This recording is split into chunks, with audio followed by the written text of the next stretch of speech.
We're less than 1 week away from the actual NFL draft taking place, and in today's mock draft, I'm going to do what if every single team makes the right pick. Now, obviously, this is a little bit subjective since we are taking into account my point of view on things. If a team should trade back, get more picks, trade up, get a player, what position they need. All sorts of factors are going to go into what I have a team selecting, but I'm going to try to do the general consensus. I will explain my reasoning so everything kind of makes sense. But the first overall pick, the Chicago Bears, this will not take a lot of time. Caleb Williams, USC, has been the pick for months.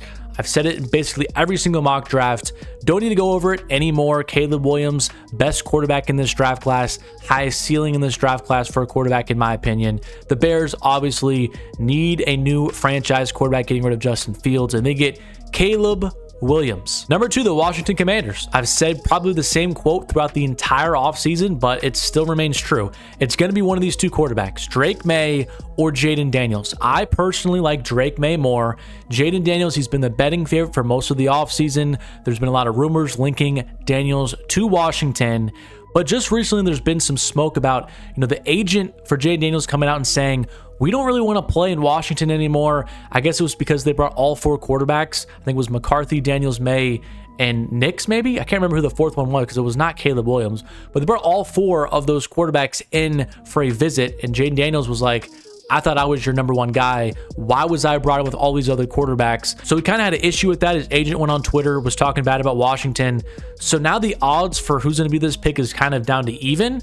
And I think it's going to be Drake May. And I think this is going to be the right pick for the Commanders. May has been my number 2 quarterback dating back to before last season even started. I know Daniels had a great season, won the Heisman, but if you just take into the totality of their careers and also just projecting their game to the next level, I think Drake May has a better chance to be an elite quarterback. I just think in terms of a passer, he has more tools in his bag than Jaden Daniels has, who is, a great athlete, can throw outside the numbers deep down the field well, but in terms of over the middle of the field, tight windows, under pressure, he's not super good at that, and even last year at LSU kind of shows that. So maybe Washington elects to go Jaden Daniels, but again, I think the right pick for the team is Drake May from North Carolina. And then the New England Patriots, another team that has flirted with trading down potentially, maybe even drafting a quarterback, Jaden Daniels, JJ McCarthy. I do think a quarterback is the correct route for the Patriots because how often are you going to be top 3 in the draft? I mean, a lot of things happen in a year-to-year basis in the NFL. You can maybe win a game or 2 towards the end of the season,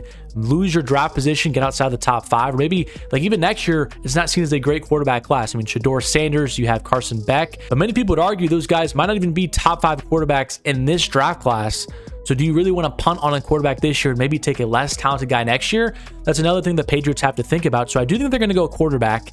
And I think they're going to try and go out and do something a little bit different. And I think the right selection for them is Jaden Daniels. I've stated before that Daniels doesn't really fit the prototypical New England Patriot just because for the last 20 years it's been Tom Brady, it's been Mac Jones. But with the new regime coming in, Bill Belichick now out the door, and kind of Robert Kraft phasing out a little bit as the owner and Jonathan Kraft really taking over, making a lot of those key decisions, I think he's going to want kind of a fun quarterback to bring people into the seats. And that's exactly what Jaden Daniels will do, a very electrifying player. I'm a little bit worried about the situation in New England for any of these quarterbacks they get drafted there. I mean, they do not have a good offensive line. They probably have one of the worst weaponries in the entire league, and their offensive coaching staff is not super experienced or even seen as a really good staff now with Gerard Mayo taking over as head coach. But at the very least, I think Daniels can run around, have some exciting plays, and an exciting rookie season. New England Patriots get their quarterback at number 3. The Arizona Cardinals are up next, and they're another team that has been rumored to trade down a lot. But I think the right play for them is to stick and pick and take Marvin Harrison Jr. out of Ohio State. They already have another first-round pick in number 27. I do not think they need the extra assets at this point. I do know that they have a lot of talent disparity on their team, but anytime you can get a potential generational wide receiver, I think you do that. And with the massive hole they have on the roster now, losing Rondell Moore, losing Hollywood Brown, I think sticking and picking and taking Marvin Harrison Jr. is the correct play. And I share that same belief with the Los Angeles Chargers. I think Malik Neighbors, again, is the right pick, following right behind Marvin Harrison Jr. The Chargers are another team that could trade back and get some more assets. They do need some help, but I just think after all of the wide receiver losses in Mike Williams and Keenan Allen, you need another superstar guy to pair with Quinn Johnson, who they drafted in last year's first round, to make sure that Justin Herbert can continue to develop and show that he is an elite quarterback, with Jim Harbaugh now stepping in as their new head coach. And with the New York Giants on the board, I think the right play for the Giants is to select JJ McCarthy. Daniel Jones will not be on this team in a year. All of his guaranteed money left. I think the Giants will just absorb, kick Daniel Jones to the curb, and they're going to need another quarterback. And I think JJ McCarthy is a guy that doesn't have the highest ceiling. I've seen people compare him to like Alex Smith, who, was an above average quarterback, maybe in the 10 to 12, 8 to 12 range. I think that's a fairly good comp for JJ McCarthy and could be kind of what we expect from him. The only thing I do worry about him going to the Giants is they don't have good weaponry as well. And Alex Smith and players similar to him, you want to have good talent around him to really let him reach his full potential. And the Giants don't have that currently. So maybe there's some struggles early on, but I think getting a young quarterback for Brian Daboll and Joe Shane is the correct play here, and they can just continue to build around him and build out the roster in the next couple of years with their new fresh quarterback. Let Daniel Jones start the season. McCarthy takes over at some point, and then he becomes the future of the team. Then the Tennessee Titans. I think it's Joe Alt. It's always been Joe Alt. They need to protect Will Levis. They've really done a lot to surround him this offseason, getting Calvin Ridley, going out and getting Tony Pollard. The last main thing they have to do is get a protector for his blind side. And I do believe that to be Joe Alt, who is the best all-around left tackle in this draft. Maybe he doesn't have as high as a ceiling as some other guys, maybe like Amarius Mims if he reaches his full potential. But if you just take into account risk and reward, I think Alt gives you the best of both worlds, where he's going to be at least a solid to good player. And he has the chance again to be an all-pro type of guy as well. He just makes the most sense to be a top 10 pick and the first tackle off the board. This has really been a slam dunk for Tennessee for really feels like months now. Joe Alt going down to Tennessee. The Atlanta Falcons are on the board, and it's really always been two positions for me, and PFF has it completely correct. It's either a pass rusher or a corner, and I think a pass rusher at this point is probably the biggest need for them. I mean, they haven't really had a star guy off the edge in what feels like forever. I mean, I guess you can say like Vic Beasley was their last pretty good pass rusher, but I don't even think he was viewed as like a top 10 guy. So I think the Falcons need to go out and get a pass rusher, and I do believe it should be Dallas Turner. I do think Laitu Latu is the best pure pass rusher, but he has that medical risk where I don't think it's the right move to take him inside the top 10.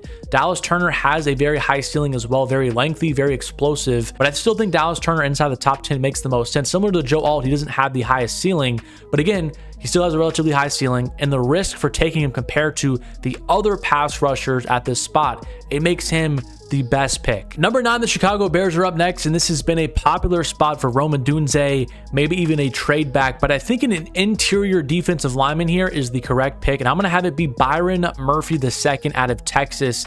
I know a pass rusher as well, and Jared Verse has also been a very, very popular selection. I mean, if you go check that, I bet you it's like 30% of the picks here is to the Bears. Let's go trends. 17% of the picks is to the Bears, which is kind of a lot because the next two teams, the Bucks and the Seahawks, are kind of towards the bottom of the draft board. So the fact that really the only team taking him this early is the Bears is fairly interesting to me. But when I look at the Bears roster, they already have a stud pass rusher in Montez Sweat. What they do not have is somebody in the interior of their defensive line to play that 3 technique spot for them. And I think Byron Murphy could be that player. In my last mock draft, this is where I had Byron Murphy going, and this might be a little bit early to take an interior defensive lineman, but again, when you have that big of a need there, and Byron Murphy has a chance to be a really, really good player, I think you can take him. He's an explosive pass rusher. He can also play the run really well. I like him more than the other top defensive tackle in Jer'Zhan Newton, just because he's a little bit more well-rounded as a player. Newton's also a little bit undersized. He's not super good against the run since he is a little bit undersized. He has trouble getting off blocks. As the Bears try to kind of retool that roster around Caleb Williams, I think getting a missing link on that defense that they really don't have anything of right now, and a defensive tackle is what they should do here, and taking the one that has the highest ceiling, the best one in the draft in my opinion, I think is the right pick at number 9. Now the New York Jets are on the clock now, number 10 overall, and Brock Bowers and Rome Odunze are on the board, but I'm going to go with another position. Talisa Fuaga out of Oregon State, a tackle, one of the best tackles in the draft. Number 2 for me. He also has versatility to play in at guard if needed, and that is why I have him going here, because the Jets, they do have 2 fairly good starters on paper in Tyron Smith and Morgan Moses. The issue with that, though, is Tyron Smith has missed a lot of games the last several years, and Morgan Moses, he has been banged up. He missed a couple games last year, is getting up there in age a little bit. So my thought process here is Fuaga can play inside to start the season, and when one of those guys inevitably get hurt, you then move Fuaga to one of the tackle positions, and your offensive line stays fairly good. When you have a 40-year-old quarterback coming off of a catastrophic injury, you need to ensure that you have a good offensive line, good backups front offensive line, because they're always getting hurt. And Aaron Rodgers really doesn't like throwing to young players. We've seen it time and time again in Green Bay. So I don't think taking a Rome Odunze here, who is kind of similar to Mike Williams in terms of just being kind of a 50-50 contested catch guy. He's not a super great separator or route runner at this stage of his, career. And Brock Bowers, I do like the fit there, but is taking a tight end at number 10 very smart. And even then, will Rodgers utilize him a ton? Where's Bowers really going to fit in that offense? There's just some questions that I have in terms of really the fit of either of those guys in New York. And also, how is Aaron Rodgers going to utilize them? So why not get an offensive lineman to help out Rodgers stay healthy and also just be a cornerstone piece of that offensive line that really needs a lot of help? And now the Minnesota Vikings find themselves on the clock. And I know this is pretty surprising because it's been very popular to have them trade up and trade up and trade up over and over again all offseason. But I started in my last mock draft to not have them move up and do something a little bit different. And I think this is the right play for the Vikings. Is it really worth moving up inside maybe the top 5 to ensure you get the 4th quarterback off the board? If you're trading up for maybe Drake May, if the Patriots want to move down, let's just say the Commanders take Daniels and May is on the board at number 3, the Patriots are willing to move down. I think that is worth it. But moving up into the top 5 to select JJ McCarthy, I just don't think is worth 2 first-round picks and maybe another second to do so. So I'm not going to have the Vikings do that. I do not think that's the right move for the team. I think staying at pick number 11 and then reassessing quarterback, maybe with their number 23 pick, is the right move for them. Byron Murphy and Caleb Evans are their top 2 corners. Not bad, but I do think they could still use a young, nice up-and-coming piece in that secondary. And I'm going to actually draft Quinion Mitchell out of Toledo. He's my cornerback 1, and I think he would fit really well in Brian Flores' defensive scheme. He's got great athleticism. He's got prototypical size and fantastic recovery speed. And for a defense that loves to go an all-out blitz, and you're kind of left on an island at times, I think Mitch would be a great job just recovering, down the field against wide receivers that run past him on those, zero blitz pressures. Brian Flores gets another chess piece. The Vikings get a nice stud cornerback, and they still have another pick later to address quarterback. If it does make sense there, we'll see. And next for the Denver Broncos, I'm going to do something that I have not done all offseason. That's have them move back with the Jacksonville Jaguars, probably going to give up pick 17. We'll say maybe 96 and a 3rd round next year for number 12 overall. So we're going to force this trade through, and the Jaguars are going to get a wide receiver in Rome Odunze. They lost Calvin Ridley in free agency, kind of their wide receiver 1. They have Christian Kirk back, but he's kind of more of a slot wide receiver in my opinion. And then you have Gabe Davis as your deep threat, but he's kind of shown time and time again in Buffalo that he's not should be relied upon as a wide receiver 2. He's a little bit too inconsistent to be in that role. So getting Rome Odunze to be your ex wide receiver 1 in a very important year for Trevor Lawrence, who desperately needs to have a good season to be, the quarterback of the future for the Jaguars. He's not been extended yet. There's been some talks. Are the Jaguars even going to extend him before the season starts? They might just let it play out, see if he can improve this year, show that he's worth a lucrative deal. And with Rome Odunze still on the board here at number 12, the Jaguars in striking distance, I think it makes sense for both parties. The Broncos move back, get more picks. The Jags to move up and give Trevor Lawrence his first elite wide receiver potentially in Odunze. I think this would be a great decision and move up for the Jaguars, as I've seen their fans all over Twitter really wanting the team to draft a new wide receiver. The Las Vegas Raiders are now on the board, and I think they need to go offensive line. There has been some talk about quarterback. I've seen Michael Penix go here. I've even had him mocked here a couple of times, but I do not think Penix is going to go this high in the draft, and I even wouldn't take him here. And this is about taking the right selection, the right move. I don't think at number 13, the Raiders should explore taking Michael Penix, maybe a trade back, but what team is really going to move up here? So I think offensive lineman or cornerback is the 2 directions the Raiders should really address here.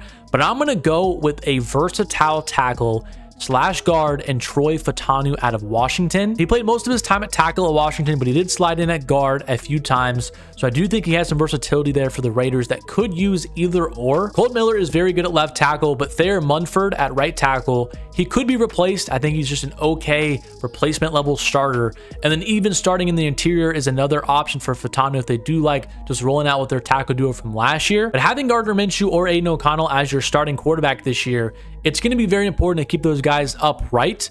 And with, Josh Jacobs leaving as well, the running game is probably not going to be as potent as it has been the last couple of years. You're going to need some offensive linemen to help that out. So Troy Fautanu going to Vegas I think this is a good fit. New Orleans Saints, another team that is pretty easy for me to make a selection. That is Olu Fashanu out of Penn State. They really need help at tackle with Ryan Ramczyk potentially missing all of next season. Trevor Penning has not been a good draft pick for them the last couple of years. They need help at tackle. They have a lot of people on the hot seat this year, maybe Derek Carr, definitely Dennis Allen. They need to win. Getting a player that can step in right away and be a solid pass protector at the very least. He does need to develop a little bit in the run game, but in terms of just being an anchor with his fantastic strength, he will be able to step in right away, be an awesome pass protector. Fashanu going to New Orleans, I think this is the right pick for them. And now we have our 4th tackle off the board and our first 14 picks. And the Colts at number 15, I do think it is Brock Bowers out of Georgia. They need another weapon for Anthony Richardson, and why not get another young stud player from another SEC school to be that guy? Michael Pittman Jr., he's a stud, but outside of him, they do have some questions in terms of top-end talent at other receiving positions. I like Josh Downs, but he's more of a slot-only guy. He does have some limitations as a player. Alec Pierce, I'm not super high on. I feel like he's I'm just a rotational specialist type of wide receiver. So getting a guy like Bowers for Shane Steichen's offense, he can go over the middle of the field, kind of play that Dallas Goedert role. I think he would be really fun in that offense to develop with Anthony Richardson, who does have some accuracy questions. Getting a big body tight end would help those out a lot. And now Seattle is on the board, and I think Jared Verse out of Florida State is somebody that could really help them out right away. Mike McDonald coming in from Baltimore. He's had a lot of shiny toys on that Ravens defense, made him one of the best in the league. Verse is probably the most powerful pass rusher in this draft. He does not have a ton of speed or bend off the edge, but again, a team that really needs help on both of their trench units. I could see a guard or center here, but I don't think taking Graham Barton makes sense at 16. I don't think taking Jackson Powers Johnson either makes sense here at number 16. Maybe Troy Fatanu, but he went to the Raiders. So I think they go the next best route, and that is taking Jared Verse, a very nice pass rusher out of Florida State, to help out Mike McDonald and his new defense. And now the Denver Broncos are on the board, and I do think taking a quarterback here at number 17 is the better choice. They got some more picks, and now they're going to get the quarterback of the future in Bo Nix. And why it was so important to move back at least a few spots and then get your quarterback is the Broncos do not have a lot of draft picks at all. The roster still needs a lot of talent. They do not have a lot of cap space due to the whole Russell Wilson fiasco. They need young, cheap labor, and I think moving back, getting more picks to do that, and then you get Bo Nix, who can step in, probably the best fit in this draft. Maybe JJ McCarthy would be a good fit too, but Bo Nix would be a great fit in Sean Payton's offense. He's a very similar archetype. I don't want to compare him to Drew Brees, but he plays a very similar way. Accurate, intermediate to short, has some questions about throwing the ball down the field. He's smart, he can process, he's accurate. I like Bo Nix to Denver a lot. I think he'd be a good fit there, but not at number 12 overall. I think they do need to move back at least a few spots. Like I've mentioned, get some more picks. And with Jacksonville moving up for wide receiver, I really do think this is the right move for the Denver Broncos. The Bengals are up next, and I think it's pretty easy. Jerzon Newton out of Illinois is the correct pick. They lost DJ Reader in free agency. Byron Murphy is not on the board anymore, and then they get an explosive interior defensive lineman, similar to like Geno Atkins a little bit, who was a really, really good player. He was also a little bit undersized, but he was a fantastic pass rusher. I think Newton could be a similar type of play style like that, where maybe if he reaches his full potential, he's getting double-digit sacks. He's being one of the best pass rushing interior guys in the league. Newton has that capability. As I mentioned, he's a little bit smaller, so in the run game, he can get pushed around a little bit. But for the Bengals, who kind of want to beef up that defensive line, replace DJ Reader, I think Newton could just provide a little bit more pass rushing. Obviously, the run stopping won't be as good as DJ Reader is one of the best run stoppers in the league, but Newton will provide a different element to that defensive line, another pass rushing threat. I think would serve well for them. And with both of the interior defensive linemen off the board here, I think the Rams should go Laitu Latu out of UCLA. As I mentioned, high upside as a pass rusher, injury concerns, but I think keeping him in California would be very, very smart for a team that needs some more juice on the defense now with Aaron Donald retiring.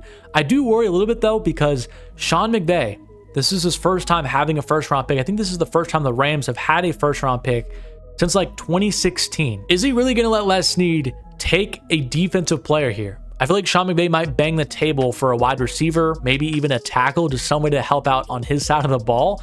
but Laitu Latu just makes a ton of sense for them. Best all-around pass rusher, in my opinion. If he stays healthy, he's going to be a stud. And at number 20 for the Steelers, I think it should be Terrion Arnold out of Alabama, another corner to pair up with Joey Porter Jr. I just don't think taking a wide receiver here is smart, because the Steelers, they've shown time and time again, they can find these guys in the later rounds, especially in this draft with how many good wide receivers there are. I don't think it makes sense for them to go out and take a receiver number 20 when they're one of the best teams in the league in identifying these guys, finding the right talent, and then developing them. Calvin Austin, George Pickens, it's an okay unit right now as a whole. They definitely should add to it because they did trade away Deontay Johnson. But again, they also have a massive hole at corner. Now you get two young guys on cheap contracts on either side of the field, in Arnold and Porter Jr. I think that is a better route to go, and just worry about a receiver in day 2. And now the Miami Dolphins at number 21 with a few really good players still on the board. A couple of tackles, Graham Barton, Nate Wiggins still, and Brian Thomas Jr. But I'm going to have the Dolphins move down with the Kansas City Chiefs. I'm not exactly sure about the trade value chart, but I think something like this does make sense just off of my logic. Giving up 32, a second, a third next year, and then kind of at 159 from Dallas to move up with the Dolphins. So I'm going to have this trade go through, and the Kansas City Chiefs are going to select Brian Thomas Jr. out of LSU to be their wide receiver. Quickly to go over both sides, the Dolphins just do not have a lot of picks, 2 inside the top 100. Let a lot of key players go, Wilkins, Robert Hunt. They need to retool the roster a little bit, and they can move back, get some more assets to continue to build and develop their young core. And the Chiefs still in the Super Bowl window. They have some wide receiver issues. They did sign Hollywood Brown, but of course we have the whole Rashee Rice situation. How long is he going to be suspended for? And even if he does come back at some point next season, imagine Brian Thomas, Hollywood Brown as the deep threat, and then Rashee Rice as kind of your slot guy. That would be an amazing wide receiver trio. And again, the Chiefs would kind of rebuild that entire unit in like 2 off seasons. We saw them do it with the offensive line a couple years ago. Now they're going to do it with the wide receiver core. Brian Thomas Jr. ends up in Kansas City. The Eagles, another team I've just mocked secondary, and secondary all off season. I really do like the fit of DeJean in Vic Fangio's system. He's also very versatile, can play safety, can play slot, can play boundary. But I think Nate Wiggins has Philadelphia Eagle written all over him. I think I've had Wiggins mocked here quite a few times. But Harry Roseman just loves his athletic freaks, and Wiggins, who ran a sub 4.3, is very similar to Darius Slay in my opinion, as he's a little bit smaller. He's not as physical as a corner you would like to see, but in terms of his athletic traits, what he can do with the ball in his hands, his recovery speed, all of that, Wiggins is a blur. He is very, very athletic. He can play both man and zone. And for Fangio, who does like to run a lot of zone, but does switch up what he's running, I think Wiggins would be a fantastic fit in Philly. And as a team that desperately needs help in the back end of their defense, Wiggins is going to slide in right away and probably replace James Bradbury as a boundary corner from day 1. And now the Minnesota Vikings are on the board, and I think this is prime range for Michael Penix Jr. And I am going to have him go here, and I'm hoping that Viking fans do understand kind of my rationale and thought process here. I do think they got this extra first-round pick for a quarterback, and I do think in the perfect world they do want to trade up into the top 4, maybe the top 3, and get Drake May. I just don't think May is going to be there, so I just don't think trading up to get JJ McCarthy, giving up a haul to move the Cardinals or Chargers out of their pick, is really worth it. But when you can get Michael Penix Jr. at number 23, I think that's really, really good value. You don't have to use any more assets. You help out your defense, and then you get his sniper towards the end of the first round, someone that will be surrounded with a ton of weapons: Justin Jefferson, TJ Hawkinson, Aaron Jones, Jordan Addison. I mean, it's a pretty ridiculous core of offensive weapons. Also a very good tackle duo. So Penix, who is not super mobile, has some injury concerns. He's got a very nice foundation, and even has Kevin O'Connell to develop him. I really do like Penix, or really any quarterback in this draft that are fit in Minnesota. So I do think waiting on a quarterback, if you cannot get Drake May, is the right play for the Vikings, and they end up getting a super talented quarterback still and Michael Penix towards the end of the first round. The Dallas Cowboys now at pick number 24. I'm going to have Graham Barton go here out of Duke. I know it says tackle, but he's probably going to play guard or center at the next level. Another very versatile player. The Cowboys are really good at developing offensive linemen, getting the most out of them. We saw with Tyler Smith out of Tulsa a few years ago. I think, again, they're going to get another guy that maybe people don't expect to go this high, but I do think this is perfect range for Barton to go in. And the Cowboys continue to bolster up that offensive line as they try to protect Dak Prescott, and losing Tony Pollard, not having Zeke or prime Zeke, they're going to need, again, a good offensive line to support, whatever running back they're going to give the most touches to next year. Tyron Smith also leaving, Zach Martin getting up there in age a little bit. They need to replenish that unit a little bit. Graham Barton makes sense out of Duke. And the Packers are up next on the clock, and they would be very upset that Graham Barton would be gone because he would be a great fit there as well. But I'm going to have Cooper DeJean go to Green Bay. And again, another very versatile guy. Can play in the slot. He can play safety. He can even play boundary corner. And for the Packers, who really only have two corners right now in Jair Alexander and Eric Stokes, both who have had some sort of injury history, getting another corner and somebody that can even play in the slot, or maybe even being somebody that can pair nicely with Xavier McKinney in the secondary, I think makes a ton of sense. The Packers, who like their Iowa products, took one last year in Lucas Van Ness. I think they're going to do it again and take DeJean, and he's going to be a nice chess piece for that defense. Going to do something a little bit different with the Buccaneers here and have them draft Chop Robinson out of Penn State.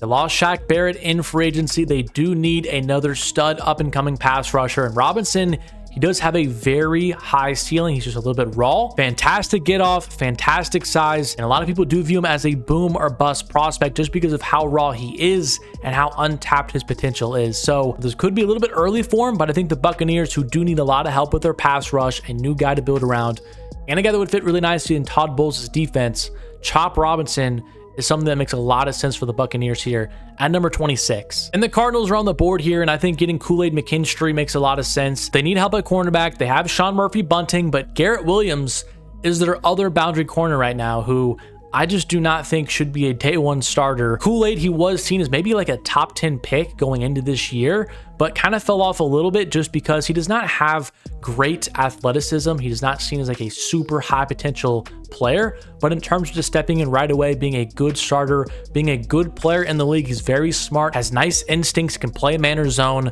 Kool-Aid, for a team that really needs just all sorts of talent, anything that they can get, the Cardinals get a very solid corner in Kool-Aid. The Bills, not going to think twice about this one. Adonai Mitchell makes the most sense here. They really need help at wide receiver with Stephon Diggs and Gabe Davis, both leaving this offseason. They did sign Curtis Samuel. They did sign Mac Hollins, but I think those guys are solid, okay, not anything special. They do have Khalil Shakir, who I really do like, but they still need a all-around guy that can be their wide receiver one. I think Adonai Mitchell is that guy here with Brian Thomas off the board, with all the other top guys being drafted as well. Rome Odunze going to Jacksonville. So the Bills don't use any capital to move up, and they get a nice deep threat and somebody to develop with, Josh Allen. The Lions now are on the clock, pick number 29. I'm going to have them move back. I didn't exactly have a favorite for who I wanted them to pick here. I think going back and getting more assets does make sense for them at number 29. I think the Washington Commanders are the team that could do it, give up both of their second round picks to move back into the first round. The Lions get 2 more picks inside the top 50 to help out their team, and the Commanders get a tackle in J.C. Latham to help Drake May. Their offensive line still needs a lot of help. They've had a lot of tackle issues the last couple of years. They're one of the worst offensive lines in the league last year. Sam Howell really was running for his life all season long. They want to ensure that their next UNC quarterback does have a fair shot. And I think trading up for a tackle that falls makes a ton of sense for the Commanders to go ahead and do. And instead of reaching a little bit on a guy like Peyton Wilson or even taking Ladd McConkey or Mike Sanders still, they're just going to move back a little bit, get more assets, and then probably still get one of those guys anyway. The Baltimore Ravens, I'm going to have Amarius Mims go here. This has been one of the favorite fits for me. He's another guy that has a very high ceiling, doesn't have a ton of experience, only started 8 games over 3 years for Georgia. He's had some injury concerns as well, but the Ravens, they love their massive humans at tackle. That's exactly what Mims is. And you could make the argument to me that Mims has the highest ceiling out of any tackle in this draft. He's over 350 pounds. He's 6'7". He moves fairly well. So I think Mims at number 30 for the Ravens, who develop offensive linemen really well, trade away Morgan Moses, needs some help still on that unit. It does make sense. The right pick for them would be to go out and get a stud potentially at tackle, Mims going to Baltimore. The 49ers, Jackson Powers Johnson makes a ton of sense. Another very athletic guy that would fit really nicely with Kyle Shanahan's offense. Can move up to the second level, mow down linebackers, mow down those safeties. There has been some questions about JPJ's medical history. Maybe there's some things that are red flagged and he does fall in the draft. I mean, there wasn't a long time before people were mocking him to like the Seattle Seahawks at number 16. I know the Dolphins and Steelers were another popular couple of teams that he would go to, but I've not been seeing that as much recently. I feel like most people now have him towards the end of this first round. I think he's going to fall right into the 49ers' lap, a team that did have up and down play on their offensive line last year. It was masked a little bit by the quick release and quick throwing time of Brock Purdy and just the system that Kyle Shanahan runs. But we did see it down the stretch. We even saw it in the Super Bowl a little bit with the run game kind of fading. They need some help up front, and JPJ, if he does not start at center, he can play guard. He has the versatility to play either. So JPJ, he does not have to start at center either. He has the versatility to play either guard spot as well. So I do think he's going to start from day one, and he's going to be a really nice impact player for the 49ers, and they get another really awesome piece to help out their offense. And the Miami Dolphins, the last pick of this, if every team made the right pick mock draft, they're going to select Xavier Worthy out of Texas to be their new replacement for Tyreek Hill after this year, because I do think Tyreek Hill has a good chance to be on another team next year, maybe even retire. He's talked about once his contract is up with the Dolphins, retiring. All of his guaranteed money is up after this year. And Jalen Waddle, he is eligible for a contract extension. The Dolphins just picked up his 5th-year option. They don't have to do it desperately at this point, but you would like to do it before all the other wide receivers around his age and around, what his production level has been get paid as well, because then the price just continues to rise and rise and rise. And most of the time, you do not want your star players playing on a 5th-year option. You really want to lock them up. So I do think the Dolphins are eventually going to have to pay Jalen Waddle fairly soon. You can't pay 2 wide receivers $20+ million, especially if you're going to pay your quarterback in Tua Tagovailoa. And you also add in the fact that Mike McDaniel has not made a first-round pick yet in his Dolphins tenure. Going back to what I said about the Rams and Sean McVay, maybe wanting to use that pick on an offensive player since he hasn't had a first-rounder in so long, maybe Mike McDaniel feels that same way, wants to ensure he uses his first pick on a weapon to help him out on the offensive side of the ball. And Xavier Worthy makes a ton of sense. Had the 40-yard dash record at the NFL Combine, fits the Dolphins scheme very, very well. But here is what the mock draft is looking like. I believe this is the correct pick for every single team heading into the 2024 NFL draft. Let me know what you think about it. If you disagree, let me know in the comment section why you don't like the pick and who you would probably take instead. Next week, I'm going to do one more mock draft just of my straight predictions of what I think is going to happen. Not what I think is the smart pick for them, but my predictions on what I think is actually going to happen. So be on the lookout for that probably sometime early next week, as the draft is on Thursday. And I've also been thinking about potentially streaming for the draft. I know a lot of people do it, and I feel like every single creator is really streaming for the draft. So we'll see if I decide to do it or not, but I do think it could be kind of fun. Just giving my analysis for the picks, talking about it with some of you guys in the chat. But exciting times next week. The draft is always a great time. I cannot wait for it to begin. But as always, subscribe to the channel if you are new. Drop a like on the video if you did enjoy it. Again, let me know what you think about the mock draft in the comment section down below. Also, give me any other advice you have for my final mock draft. Who you think your team is going to take, your reason why. Let me know what you think. But as always, thank you so much for watching, and I'll catch you guys in my next one.